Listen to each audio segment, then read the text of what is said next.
Hey everyone, I'm Professor Hull. Welcome to our literature course on the Lost Generation. So, for this week, we are in Module 1, big surprise. I have a number of lectures for you about the Lost Generation, and because of that, there's not as much to read. It might seem like a lot to watch, but I really wanted to have you guys start um, with a good understanding of the time period, the literary movements, and where this literary movement and these wonderful writers where they fit in terms of literary history, and then some of the major themes that we're going to be looking at throughout the course.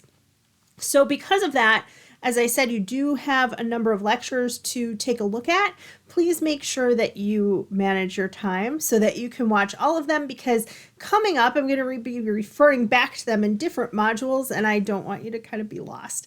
But you don't have as much to read this week. We're going to be looking at Dorothy Parker.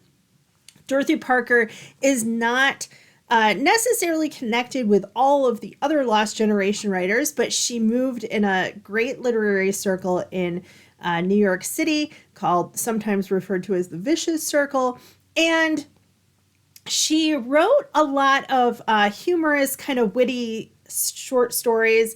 And then later on in life, sort of looked back and wished a little bit that she had taken things more seriously, particularly her writing, and looked at it more like an art form. So you're going to be reading